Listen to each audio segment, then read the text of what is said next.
আসসালামু আলাইকুম। এই জায়গায় কিন্তু একটা মুরগির এই সবগুলো বাচ্চা। ওই যে বড় মুরগিটা দেখা যাইতেছে লাস্টের, ওই মুরগিটার বাচ্চাগুলো এইগুলা 9টা বাচ্চা। সবগুলা বাচ্চাই আলহামদুলিল্লাহ একদম বড় হয়ে গেল। তো আপনারা যারা বাসায় মাংস চাহিদা পূরণ করার জন্য মুরগি পালন করতে চান, তারা আমার মনে হয় বেশি মুরগি পালা লাগে না। 2 থেকে 3টা আপনি বড় মুরগি, ডিম পাড়া মুরগি যদি বাজার থেকে কিনে এনে বাড়িতে লালন পালন করেন, 2টা 3টা মুরগি দিয়ে আপনার বাড়ি ঘর বোঝাই হয়ে যাইব মুরগিতে, যদি একটু সঠিকভাবে লালন পালন করতে পারেন। প্রতিটা মুরগি থেকে যদি আপনি প্রতিবার 10টা করে বাচ্চা পান, 3টা মুরগি থেকে 30টা বাচ্চা, একদম আপনার বাড়ি ঘর ভইরা যাইব। দেখছেন আমার 9টা বাচ্চা কত বড় বড় এক একটা। আমার কাছে 9টা বাচ্চা বাড়ি দিয়ে হাঁটলে মনে হয় যে কতগুলোই না যেন আমার মুরগি এইখানেতে আছে।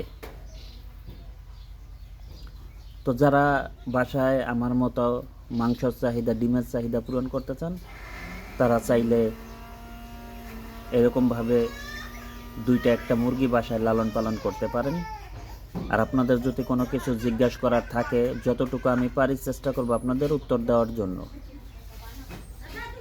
মুরগির বাচ্চা লালন পালন 0 থেকে 2 মাস পর্যন্ত লালন পালন করতে কি কি মুরগির প্রয়োজন হয়, কি কি ভ্যাকসিন দিতে হয়, কি কি খাবার দিতে হয়, আমি যেইভাবে দিয়ে এদের বড় করছি, আপনারা চাইলে আমার কাছে জিজ্ঞেস করতে পারেন।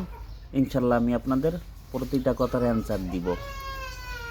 আর আমাকে যদি ভালো লাগে এই ছোটো মানুষটাকে, চাইলে আমার চ্যানেলটা আপনারা সাবস্ক্রাইব করে রাখতে পারেন নতুন নতুন ভিডিও পাওয়ার জন্য।